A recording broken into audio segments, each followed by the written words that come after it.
各位朋友，大家下午好！欢迎各位参加由 Mr.Richard 导师学院和组织隐形技能管理全球智库联合主办的大师系列讲座50场。今天是第19场，由来自澳大利亚的 Richard Vance 先生主讲。他今天主讲的主题是从动态发展的视角看隐性知识管理。我们首先来简单认识一下今晚的主讲嘉宾 Richard 先生。Richard Vance 先生，他有40年的职业生涯经历，曾经涉足林业、农业、自然资源管理、商业管理、国际关系、咨询、学术和社区服务等多个领域。那他在上世纪80年代毕业于墨尔本大学，然后之后呢，曾经在政府的部门工作，还有他曾经是澳大利亚维多利亚州政府道路建设管理局的环境事务官。也曾经是维多利亚州政府的前知识管理专家，也是墨尔本大学的知识管理荣誉研究员。同时，他现在也是一位组织知识技能管理专家。那等一会儿 Richard 先生会更详细的介绍自己。那他的这段经历跟他今天要主讲主题是密切相关的。现在我们来看一下今天活动的主办方。首先是 Mr.Richard 导师学院。Mr.Richard 是一家总部位于比利时布鲁塞尔的全球化导师服务咨询公司，业务遍及6大洲35个国家和地区。我们提供的导师技术课程、服务流程标准以及服务团队都获得了欧洲导师与教练协会的专业认证。Mr.Richard 中国是一家注册在上海的中欧合资企业，我们是在2019年的11月首次把欧洲导师技术正式引入中国。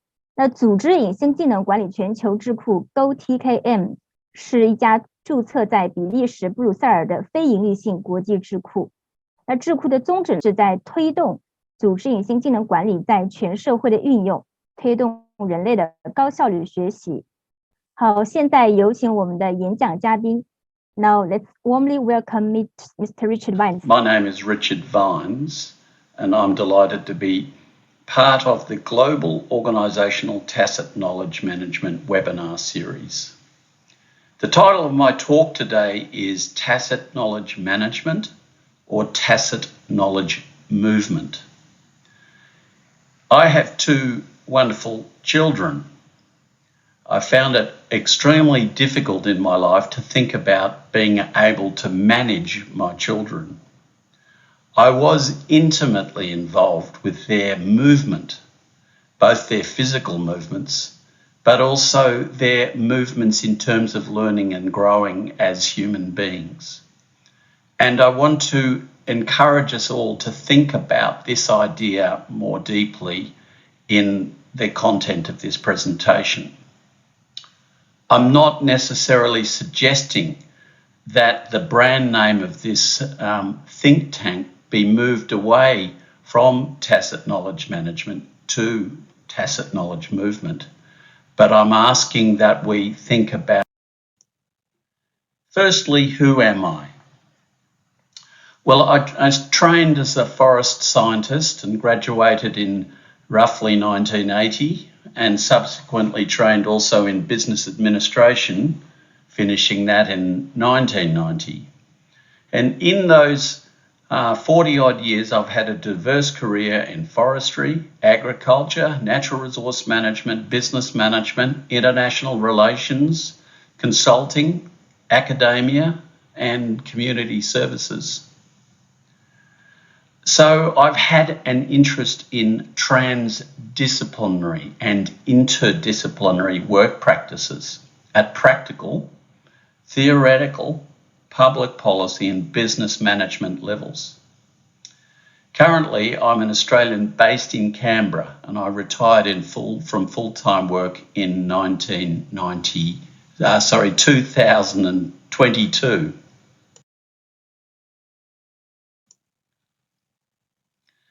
To frame this webinar, I'd just like to briefly describe some of the types of jobs that I've been involved with since roughly 1995. In the mid-1990s, I was employed in the university sector and we were running specialised training and development programs for industry. And we were involved with the design and delivery of programs for business leaders preparing to live and work in overseas countries.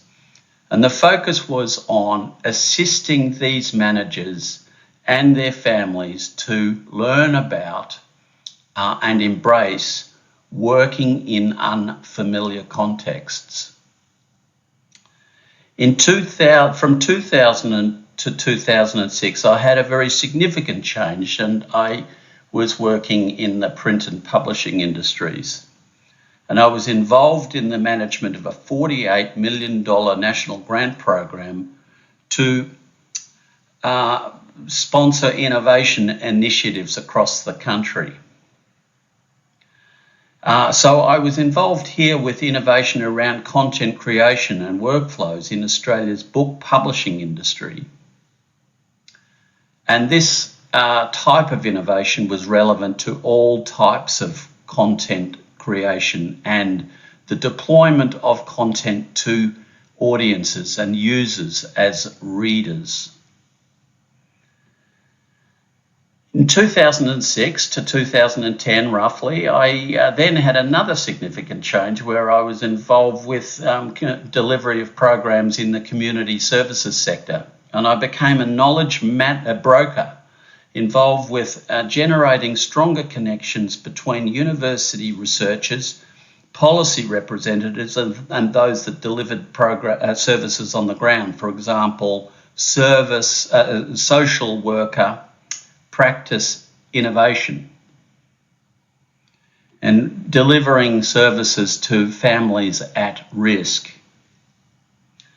Then in 2010 to 2022, I moved right inside the heart of government and was involved with a knowledge management initiative, again generating stronger connections between the researchers, policy representatives, and those that deliver services on the ground, and importantly, those that use services on the ground. And the focus was in agricultural sectors: horticulture, dairy, grains, red meat, natural resource management, and future climate scenarios.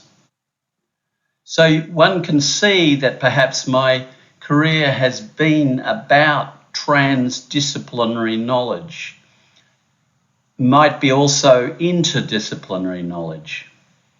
What I found was that people bring very different assumptions about the nature and the understanding of their own knowledge, which they bring to work.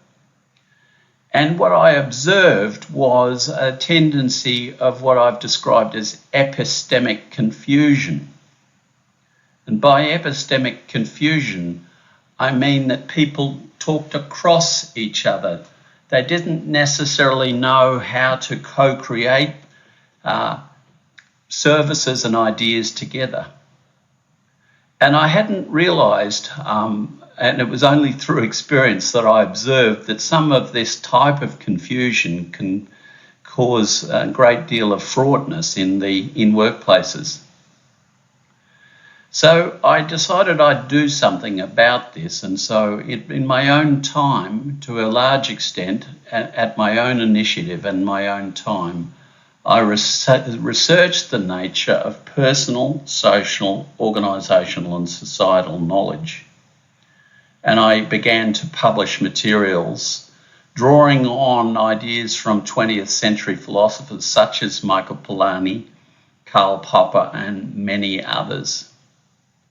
Now, I mentioned Michael Polanyi, and he's very relevant to this group with our interest in tacit knowledge. Michael Polanyi was a Hungarian philosopher. He started off his life as a physical chemist and a scientist, but became a philosopher later in his life. And he hypothesized that tacit knowledge is knowledge people learn from experiences and that is internalized unconsciously, which is therefore difficult to articulate and to codify in any tangible form. He argued that tacit knowledge is largely acquired through implicit learning, the process by which information is learned independently of our own awareness. And his ideas were first articulated in books, for example, Personal Knowledge in 1958 and The Tacit Dimension in 1966. Now, subsequent to this, there's been a lot of thought given to tacit knowledge and also other types of knowledge. And one that I want to refer to in this workshop, this webinar series, is the idea of implicit knowledge. And I would argue here that implicit knowledge is knowledge that can be made explicit, but it has not yet been done so. In other words, there's a difference between tacit and implicit in that tacit, it's very difficult to make it explicit because it lives in the unconscious, whereas implicit, it can become explicit. Now, this idea of tacit knowledge and implicit learning for me was evoked when I learnt to touch type in the mid-1980s. I was experiencing the frustration of putting materials into a typing pool, and I thought, well, I actually want to type this stuff myself because it's much easier. I can control things better. Now, touch typing involves your body, using your fingers, and you only learn to touch type by practice. And you only learn to do it effectively by lots of practice. And in the end, I can now touch type with my eyes closed. So touch typing forms part of my tacit knowledge, and it's been pivotal in my career. I can't really explain how to do it. I'm not good at running typing programs to help people learn that. So I find it hard to explain how I do it. And this is an example of what I consider to be Polanyi's concept of tacit knowledge. Now, in the 1990s, a Japanese person by the name of Nonaka introduced and built upon the idea of tacit knowledge to create a knowledge model called SECI. And SECI stands for socialization, externalization, combination, and internalization. Now, Nonaka was interested in the idea of organisational knowledge, and this model was developed to account for this type of knowledge. And Nonaka was of the view that picked up Polanyi's view that all knowledge starts as tacit, and this he described that is internal to people in the subconscious. But as people talk and socialise and use language to describe and talk about stuff, bit by bit this knowledge becomes externalised to the extent that it is also documented in artifacts like books or memos or web pages and so on. So this is the beginning of objective knowledge or explicit knowledge on the right-hand side. And then as time goes on, people use their own tacit knowledge to actually decode or read to understand what these objective artifacts contain. And they might find ideas of interest and they combine them with some of their own ideas to create new knowledge, and this becomes internalised in people. And so he described this as a knowledge spiral. The spiral going internalisation, socialisation, externalisation, combination, and back into internalisation of new knowledge. So Nonaka referenced Michael Polanyi's idea of tacit knowledge to a great deal. Now, in my opinion, Nonaka made a terrific contribution in terms of contributing to understanding of this idea of knowledge. But I also think that over time there was increasing confusion that emerged as a result of these the relationships and understandings between tacit, explicit, and implicit knowledge. But I won't go into that right at the moment. Now, so a question for me has, in hindsight, looking back, has the SECI model been broad enough to account for my experiences in my career? And I would argue that yes, and the answer is yes and no. So so if we take some of the examples of my experience and how it relates to the SECI model, I'll just briefly reference these now. So my tacit knowledge is evident from the experiences I've gained, the actions I've taken, and the career changes I have embraced. And I would say yes, that the SECI model accounts for this because a lot of my tacit knowledge is internalised to me. So I would say yes to that. But I've been able to learn from others by collaborating with others and by reading, researching, and sharing publications and data. And once again, I'd say the SECI model accounts for this type of learning through the dimensions of socialisation, combination, and externalisation. So yes, I found SECI useful to understand my experiences. Now, in my career, I've also been involved with the development of a whole lot of decision support systems that optimise and use evidence to inform action. You're drawing upon data that spans long periods of time. Now, does SECI model account for that? Well, in terms of using evidence and the combination and externalisation dimensions of SECI, I'd say yes, it partially helps understand these aspects. Another aspect of my career is that I've always tried to focus on diverse types of decision contexts beyond just organisational considerations. And I would say here that the SECI model was and has been found wanting. Now, that's not a criticism of SECI, it's just a finding for me that in my career, it didn't account for everything that I needed to think about. So here's an example where I found that the SECI model does not account for diverse decision contexts. Here we take the idea that farmers take action locally. They're interested in adapting, changing, innovating, making their businesses sustainable, more profitable. And in so doing, they themselves go through a process and use a lot of different knowledge lenses to take action. They sense make themselves. They hourly, daily, weekly. They talk to the neighbours, they talk to their stakeholders, they talk to other farmers, they talk to their industry bodies. And this informs their action. They also, over time, build up their own experiences of seasons. What seasons were, when seasons are wet, when seasons are dry, and so on.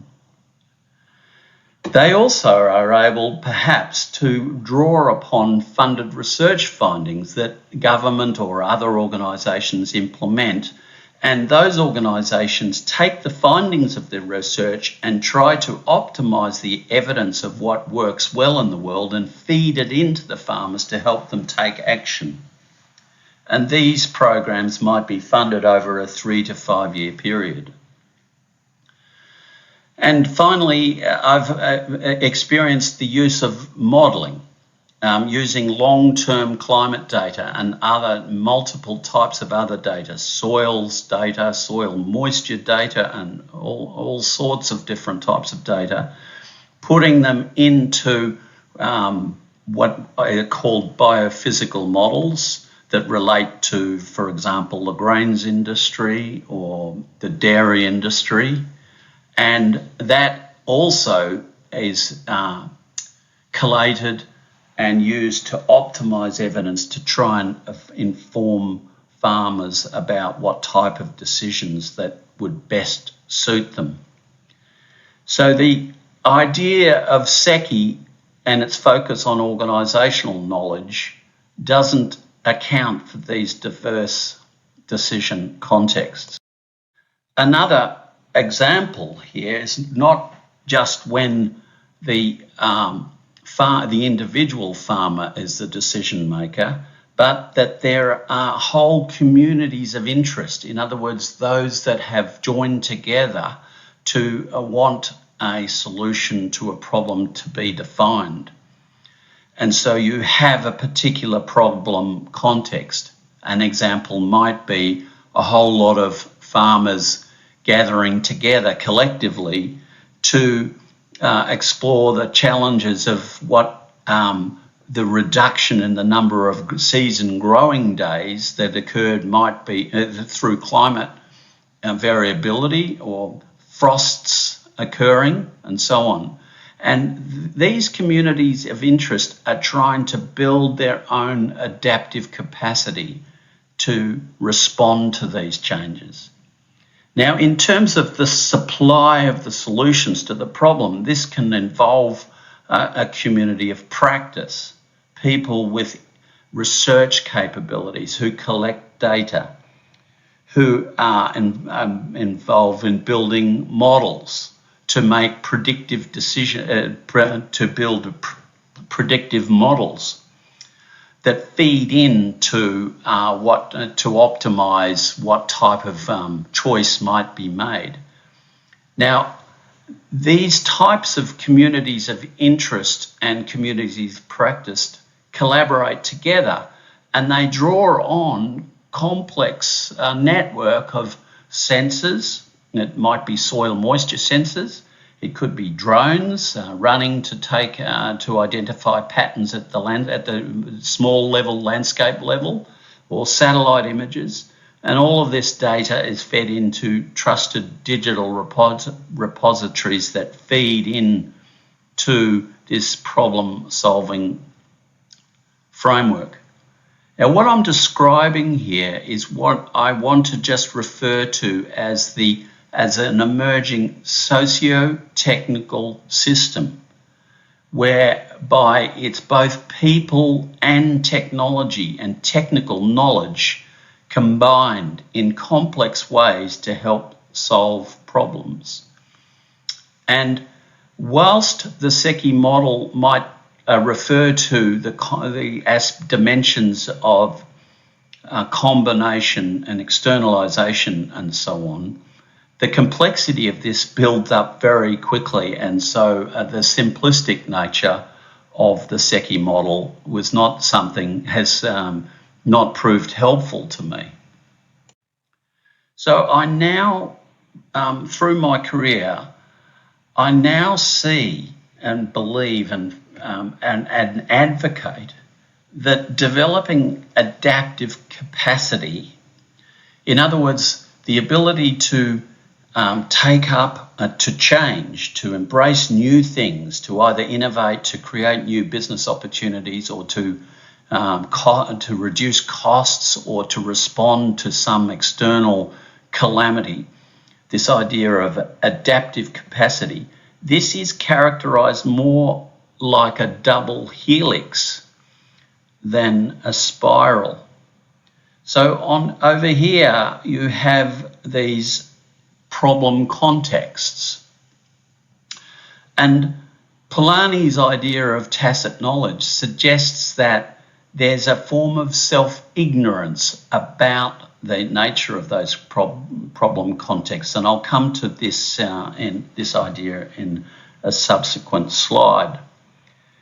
But here you have, as a community of interest or an individual or whoever the agents of change are that are moving towards becoming more adaptive to develop knowledge as solutions, there's a double helix going on here of tacit knowledge interacting with implicit, interacting with explicit, interacting with technical knowledge, and this is focused in teams, in organisations and societies.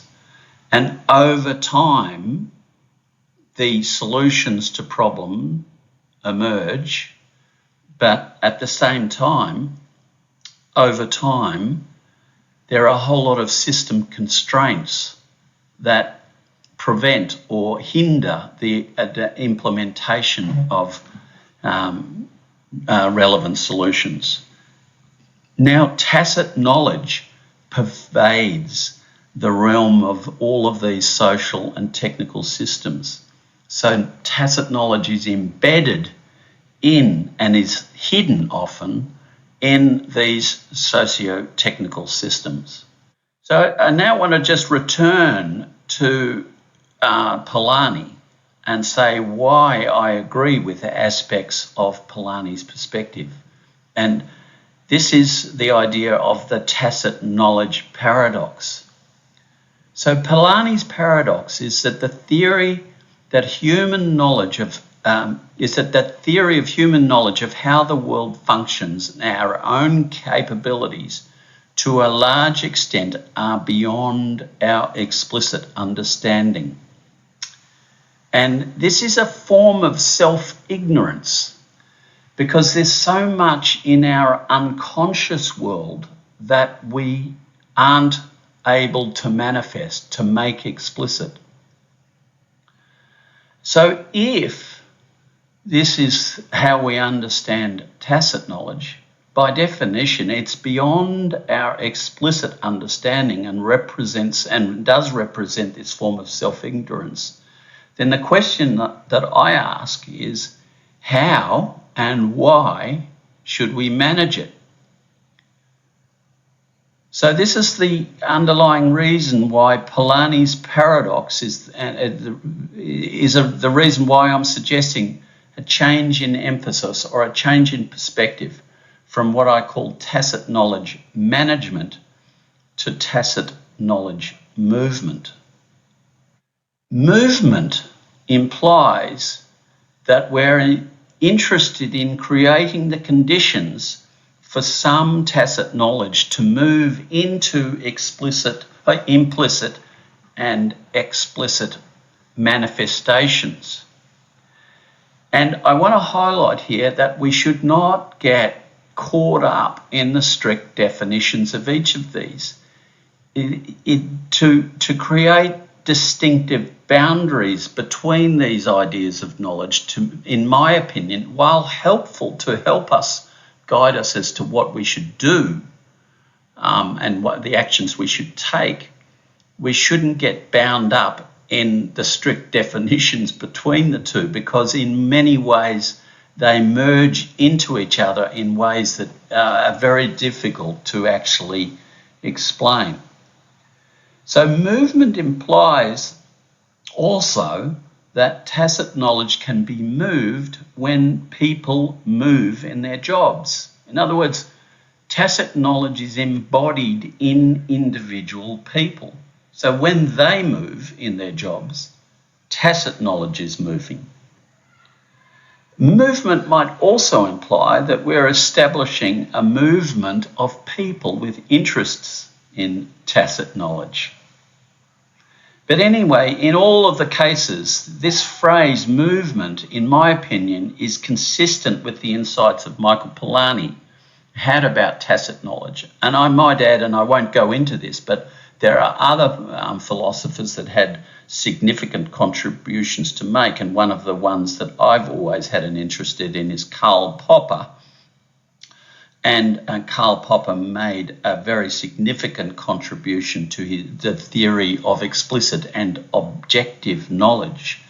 And he certainly understood the importance of having some sort of understanding about how tacit moves into the notions of explicit knowledge.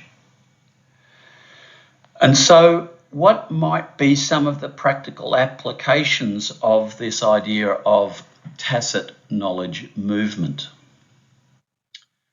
Well, again, just drawing back and trying to capture insights from my own long career, including the sorts of confusion that I've experienced in the workplace, I want to describe through what might be 4 dimensions of tacit knowledge movement.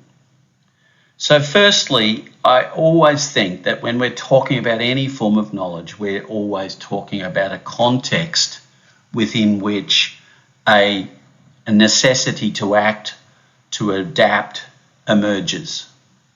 And so when any problem emerges, we have to Polanyi's idea that we start with the idea that we have some degree of self-ignorance. We're not able either to understand everything about ourselves, but also we're not able to understand what's actually happening in the external world. And so a great challenge is to work through the process of identifying what a problem actually is. And is it a priority for resources to be put in to deal with that, any type of problem? And as Arthur Shelley said in the last webinar last week, he was referring to his idea of mind flex. And if you listen to that, you'll understand that he's saying that in identifying any sort of problem, it's important to have a commitment to divergence. In other words, that you open yourselves up to the possibility of learning something new about the nature of the problem you're dealing with.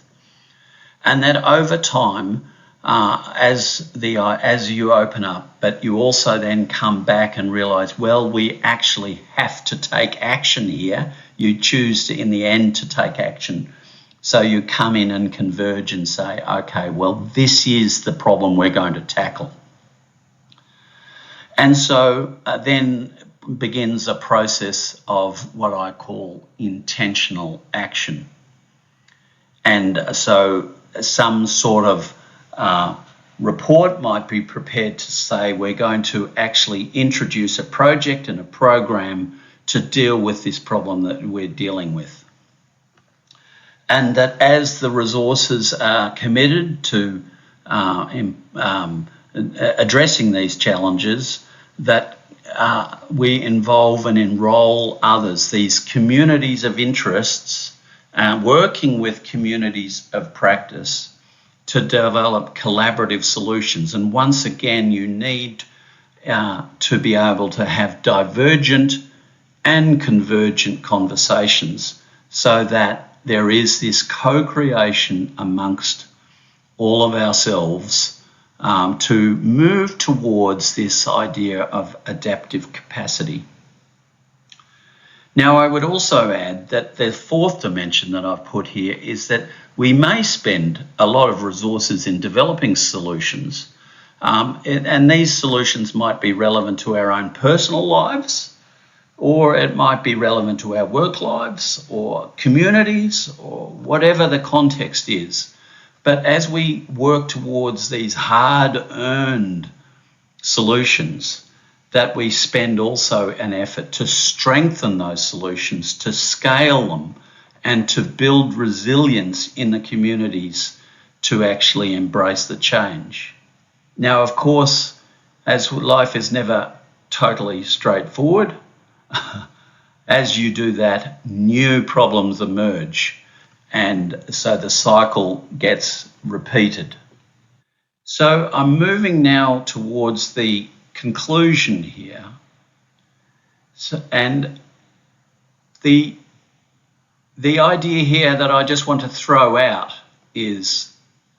to the audience is that if we're thinking about a global think tank or a global organisational tacit knowledge movement, A challenge is to go through the discipline of linking the dimensions of this tacit knowledge movement with the socio-technical systems designed that support the problem-solving activity. So these four dimensions of tacit knowledge that movement that I've described here just previously, these all feed into and shape the socio-technical contexts within which this tacit knowledge movement occurs.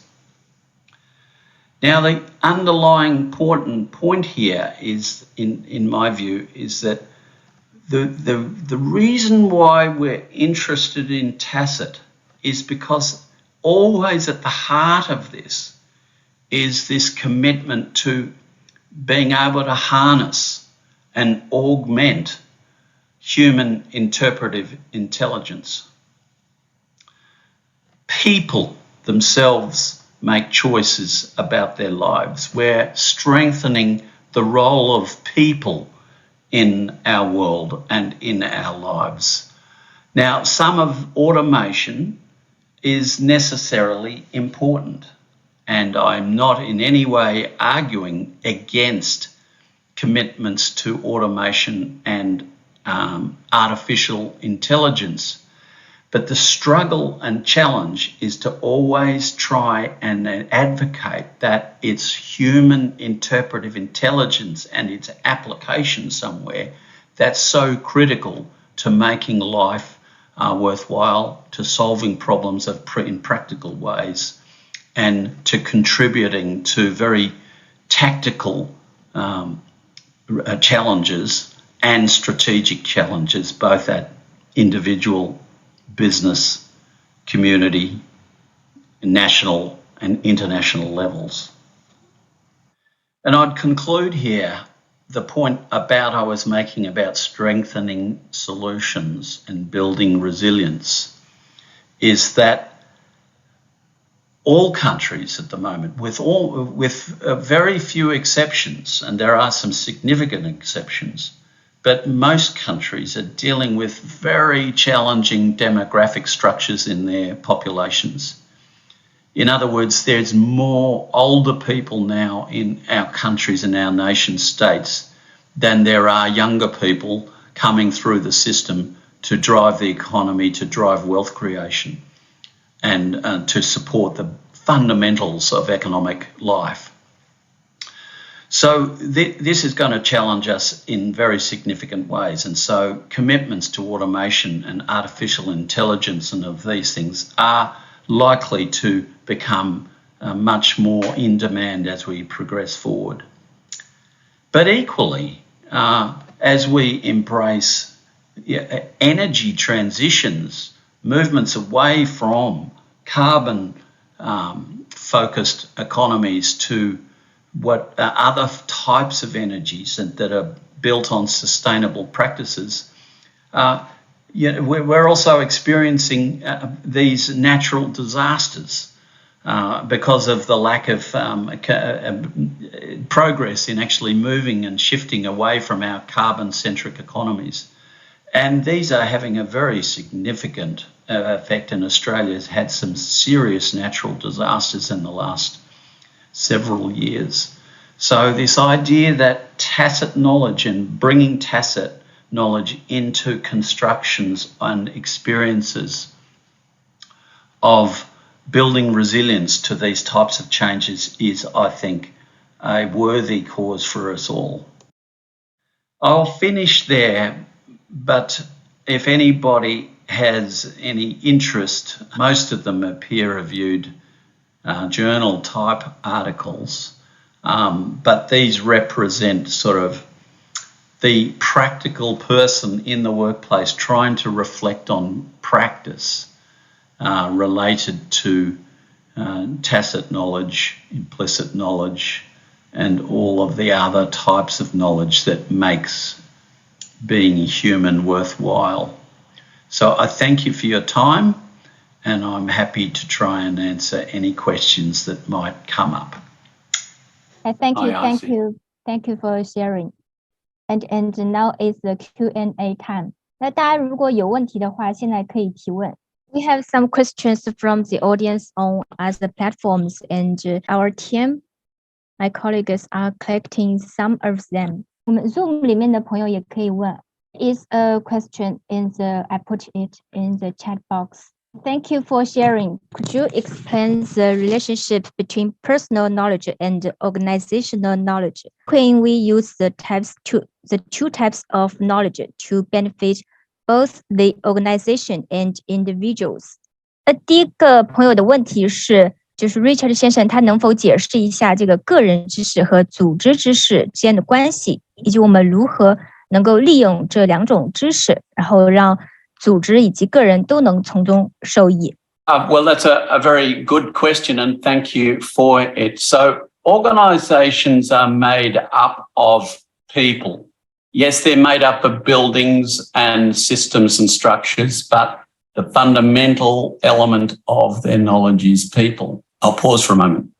这个问题问得非常好，因为组织它其实主要是由人组成的，我们组织它会涉及到很多体系、很多的架构，但是人是里面最重要的因素。Please continue. And so personal knowledge is that the knowledge that individuals bring to their work, and their personal knowledge can be based on their experiences of their lives, their education, and the types of jobs and challenges and problems they've solved in their working lives. 那个人知识它是我们个人能够带到工作当中的，它包含了我们在生活中积累的经验，包括我们之前我们的教育经历，包括我们可能从事过各种各样的工作，还有我们在工作和生活中面临的各种挑战，遇到的各种问题。我们会把这些经历，然后给我们带来的经验，然后带到我们的工作场所中。So, organisational knowledge is the ways in which people would agree to work with each other by applying for a job in an organisation or in whatever way they join in on the activities of that organisation, and they work collaboratively to develop and input into what an organisation might deliver to a society or to their customers or whatever the case may be. 那组织的知识呢，它是建立在我们就是人与人之间合作基础上的，就大家把各自的知识，然后运用到这个工作当中的各种活动当中，然后大家在这个各种活动相互的就是互动然后发展把知识都贡献到这个组织里面，然后同时形成的组织知呢，它对于我们的社会也有好处，也形成在我们与客户的这个互动的过程当中，或者我们在经历的各种事件案例当中，都是形成的我们组织知识。Now, each culture, and I mean nation-state culture or ethnic culture and so on, might have different views about the relationship between the organisation and people. So different countries will have different type of relationship structures with the people that they work that work for the organisation. But on the whole, people have their own personal knowledge, which they try to leverage for their own benefit to either get a pay rise or to progress. And sometimes that can be a contrast to the organisational knowledge. So I'll pause there for a moment. 那我们由于就是可能不同的国家，我们可能有不同的文化背景，然后就是个人的知识跟组织之间的知识的关系可能存在着不同的结构。那总体来说呢，其实我对于我们个人的知识，因为我们其实大家都有一点私心，我们希望通过自己的知识能给自己带来发展，能够带来加薪，然后这个在某种程度上跟组织之间的知识又有存在一定的。So the relationship between those that run organisations and have exercised some degree of power control over the workers they have the challenge of creating the conditions for which people put their personal knowledge to. 这个就是两者之间的就是之间的平衡下呢，有时候可能不能达成平衡，就是在这个过程当中可能会遇到一些挑战。那其实这些挑战对于我们个人而言呢，也是带来了一些机遇，创造了一些挑战，是我们个人可以从中利益。It might sound slightly trite or simplistic or whatever, but it might be equated, an organisational knowledge might be equated to conducting an orchestra where the leader is involved with trying to bring all of the parties together to collaborate and to work together constructively. 那对于领导层而言呢，我们自然是希望能够凝聚大家集体的力量，把各种个人的知识能够汇集起来，为组织带来。And so I just conclude by saying, if we're focusing on sort of tacit knowledge and personal knowledge for individuals, there's a genre around managing personal knowledge is all about. And there's also a whole genre about what managing organisational knowledge is all about. And I'm one of the speakers from Britain, I've forgotten his name. That's terrible. I should know I know him well. But he spoke about the role of actually helping people develop their knowledge management capabilities at organisational, and I would actually say at sort of societal levels as well, so that there are different levels that you try and build capabilities in these areas of knowledge management and tacit knowledge. 那总的来说呢，这个涉及的就是我们如何去管理个人的知识以及管理组织的知识。我们曾经也有嘉宾就是专门讲过这个知识，它有不同层面的，它有个人的，也有组织的，它有社会的。那最重要的是提升，就是包括我们个人在个人、组织和社会里，然后大家都能够从中得到好处。Thank you. Being put to question in the chat box. The chat box. Yeah. IT always needs comprehensive talents who can handle with multitasks. In my daily life, frequent tasks switch makes me exhausted. Therefore, I'm curious about how could you successfully manage and apply your knowledge in different domains at the very beginning of each. Well, that is a very challenging question, and it's a very good question. I'm not quite sure how I might answer that. I'll pause for. 那就是我们朋友大提示，就是社会都是就是能够就是多面的人才，然后能够同时处理多项任务，就是任务之间的切换，经常让我们感到就是精疲力。所以这位朋友很好奇，就是 Richard 先生他是如何管理各种知识，特别是因为他的知识涉及到不同领域，那他是如何在他的是每个工作初期的时候是如何管理和应用他的各个方面。The reason I think it's a very good and very interesting question is because it highlights that we as individuals, as people, bring a lot of our the word here was used, into the workplace, and are just a statement about our 就是大家经常遇到的一些挑战，就是我们作为个人在工作当中经常会遇到各种各样的任务，我们要去承诺做很多的事情，所以让我们感到经常的很精疲力尽。那这也是我们现代。So, I think to come to try and provide some practical comment, there's both this personal responsibility of being able to manage ourselves so that we can come into our workplaces with as much capability to be on top of ourselves and ready for the tasks. And that is something that we all have to address in our own. 那这里就是我们自己一个个人责任，是我们如何做好自我管理的一个责任。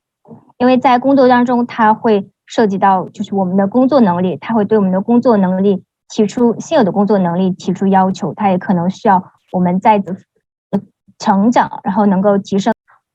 But equally, I think there's some responsibility in the ways in which people design our works to try and address these types of issues. to make life easier for ourselves. And I can't comment on the context of here, but I can sort of refer to some of the challenges in Australia.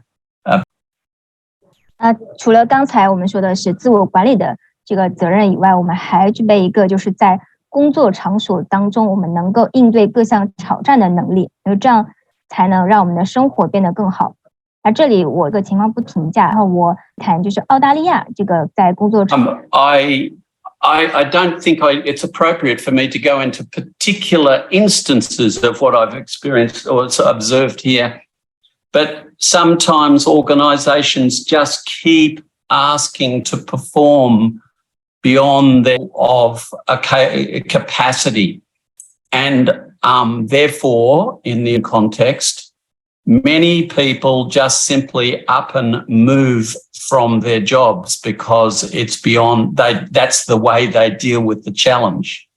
And so therefore, I think it's appropriate that there is some of two-way back between people in their roles and the organisations and the leaders that manages their roles. And that's a task that we all have to deal with every day in our work life. And yeah, I have to say, I think it is getting. 因为比如说在澳大利亚，我们就很多组织也向就我们的员工提出一些要求，这个要求呢，就希望他们在工作场所他们的绩效、他们的表现，其实是超出他们能力范围。那在澳洲呢，其实很多人他也会可能说换一些工作岗位，然后来应对这挑战。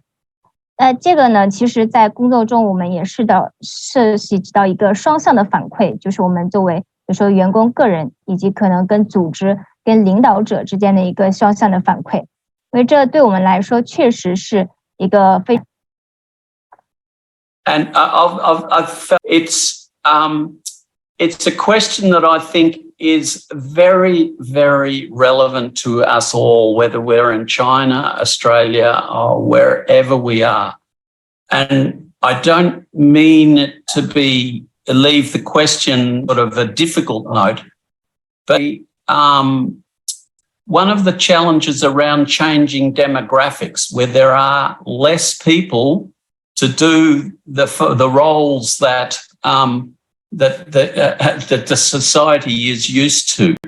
So it's a live question which I think we all have to try and address in as best way we can. I sincerely hope I've helped think about the nature of the question. 那这个问题呢，其实是我们就是不管我们在哪个地方、哪个国家，这是我们其实都会面对的一个人生的一个难题。因为有时候呢，是我们也会面临一个挑战，就是说我们可能要，比如说要去到另一个市，去到小区工作，然后那里可能就是竞争力小一点。但而言呢，这个就是我们要看一下就是个人的情况。希望就是我刚才提的一些点呢，能够帮助大家更。The question. So the question is, let me just read it. Tacit knowledge management be used to build resilience for people who suffered losses.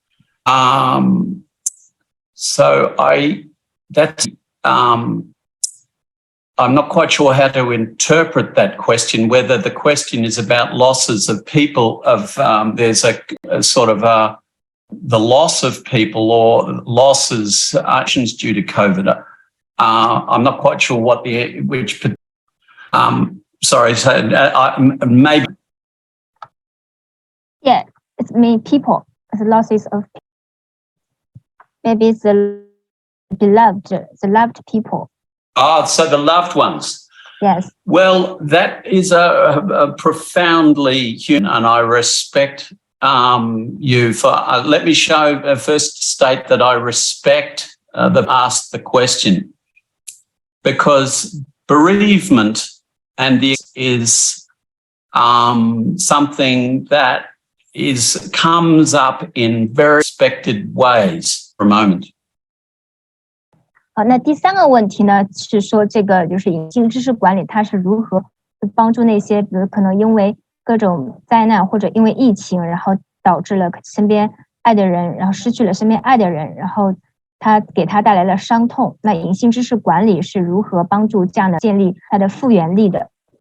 那首先呢 ，Richard 先生就是对于这个问题，他首先表示一个敬意，因为我们就是在生活中我们可能失去亲人，我们的丧亲之痛这些事情。So, you know, to be slightly abstract here, and referring it to my presentation, the problem is the loss of a loved one. On the other side of it, what we're moving our tacit knowledge towards adapting to this loss. And so that's the nature. Oh, sorry, go on.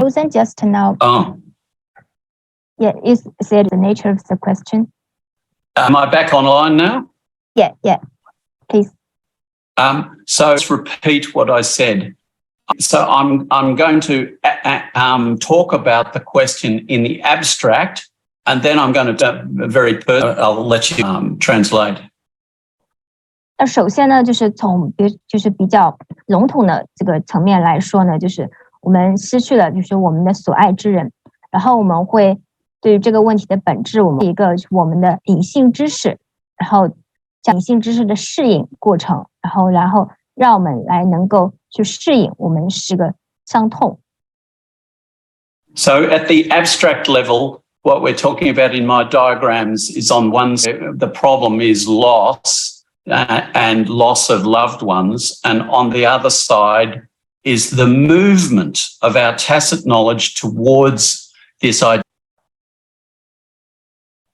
那从这个知识的层面来讲呢，这个问题它可以归结为就是我们的隐性知识是如何去的适应能力。And so underpinning that movement, firstly, I can only speak the human heart because there's nowhere else to speak from. 那这个呢，我也是从就是因为这个问题比较特殊，那我也是从我们度来分析的。And so firstly, loss is something that just takes time to work our way through. But importantly, I'd say there's also practical challenges of doing day-to-day help build ourselves up to do small tasks each day to. 那在我们面临这些丧亲之痛的时候呢，首先我们要就是花时间，能够允许自己慢慢的去经历这个过程。那然后呢，我们要做的是能够在日常生活当中，就是我们从一点一点的小事做起，通过一些日常的活动，让自己振作起来，这样每一天的一点小任务是可能去这个我们的痛苦。And one of the ways in which we can so we can take practical actions, like cook ourselves healthy meals. We might go for walks and do lots of exercise to help us, but we also might just feeling. 那我们可以，比如说我们可以烹饪，做一些自己喜爱的食物，也可以去，比如说户外去健身房，去积极的锻炼身体，也可以去找人自己的感受。And it's important in this also don't lose sight of our vital contributions in our work. But sometimes we might need to take a bit of time out of work as well. And in Australia, sometimes we're able to do this. I don't know how easy it is in China, and I don't want to make any assumptions about any of that. I don't know. But maybe taking a small amount of time out of work is appropriate. But also just practicing and keeping on top of our day-to-day tasks so that we're not. I'll finish it there. 那我们知道，我们因为在工作当中，我们需要经常去贡献自己的能力，花很多的时间投入在这个工作上。但同时呢，我们也要能够在工作以外给自己点任何时间。那通过这个留出的空间和时间呢，我们可以做一些就是烹饪锻炼，那么每天坚持做，然后就是度过这个。Now, there's another question here. I think I'm reading it is, how do you see the linkage between organisational culture and movement in a cooperative environment? Is that okay? Well, one very good question. So the linkage, organisational culture, tacit knowledge. Well, this is the heart of the challenge I think we face. So in organisation, have these what I've described as socio-technical. In other words, we have people working together on a social basis, but we also work together with technology, and the socio-technical systems contribute to. 我们这边一个问题呢，是如何去看待这个组织文化以及隐性知识运在这个企业环境之间的一个连结。那首先，组织文化呢，它确实是我们面对的就是挑战的一部分。那在组织文化里呢，它涉及到社会技术体系，然后在这样的体系下呢，就是我们人与人就是在工作的时候呢，也是建立在一个社会性的基础上的。那呢，这个社会技术系统呢，它的这个组织文化。So maybe just two small examples that help. 解释一下。So the first one is that tacit knowledge movement is enabled through what Arthur Shelley talked about last week with flex type of idea. And so inside conversations, the way we talk to each other in organisations is simply the idea that we embrace our questions with an open exploration and to try and work collaboratively together and divergent conversations as much as we have divergent. In other words, we explore stuff collaboratively in open conversations. And 首先，这个隐性知识运动，它的形成其实有一个核心的点，就是上周我们的讲座嘉宾 Arthur 先生他提到了一个概念，叫做 mind flex， 就中文的话我们也可以简单的翻译为灵活思维，因为他提及到就是在组织内我们对话的这个方式。在组织内进行对话的时候呢，我们是建议大家就是能够以一种开放的心态，大家去合作去探索，在这样开放的环境里呢，进行一个发散性对话，然后最后大家共同的去得出一个收敛性的对话。That is one example. Another is the idea of how do we develop a shared document together to put something in writing that might be approved by an organisation for example, an organisation might publish a policy work. 那这个例子呢，就是我们就组如何能形成一些就是大家共有的一些就是以书面的形式能够得到就组织的同意。比如说组织它发布了一个就是说政策，在组织内大家如何工作的。And so as the through different versions, there might be a committee that authorises the final document. It's very important that those with the real experience of the matters that are being talked about are given enough space to shape the content of those documents. And that's another form of giving respect to deep experience in helping shape formal documents. 那我们这个组织内的它形成的过程中，它可能会出现各种不同的版本，然后最后形成了一个中版。这个就是在文件形成的过程中呢，我们为这个文件它的内容它形成要留有足够的空间，因为它这个内容里面它包含了大家的各种经验，它可能是很有深度的，那我们要去给它就是一定的足够的空间和时间，让大家真正的去深度的去分享自己的这个各种经验案呢，更有助于形成我们的组织文化。And on comment, it's a bit abstract, challenging, and I hope I can make sense of this, but organisations also use, I don't quite know whether the context relates to the question of a big organisation, but organisations increasingly using large amounts of data, models and algorithms to process information decisions.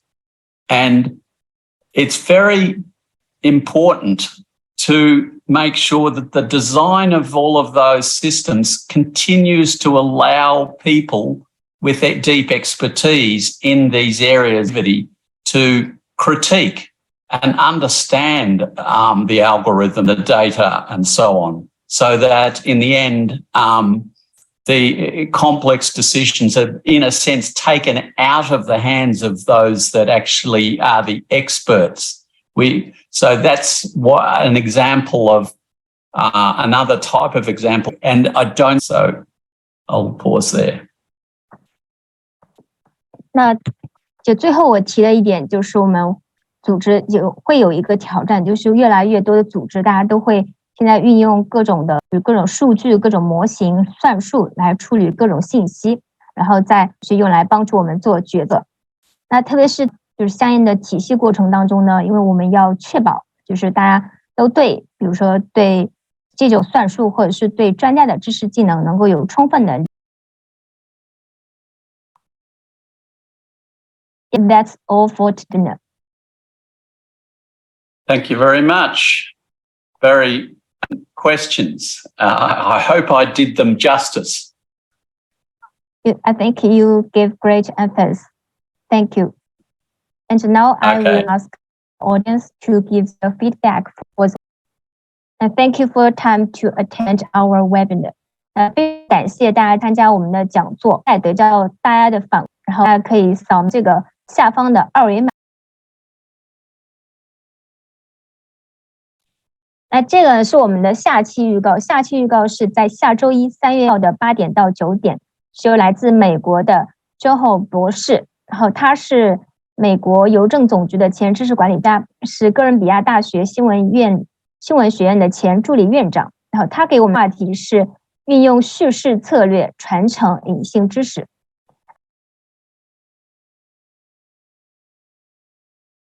最后我们跟大家分享一个消息，就是我们在今年的9月3号到5号即将是达沃斯举办第2届组织隐性技能管理论坛。那感兴趣的朋友可以点击右方的我们的官方网站，然后去了解。非常感谢大家的参与。Thank you, Richard, for your time. Thank you very much for having me, and all the very best. Yes, thank you, and have a sweet dream. Good night. Yeah, okay. All the best to you. Thank you. Yeah, thank you.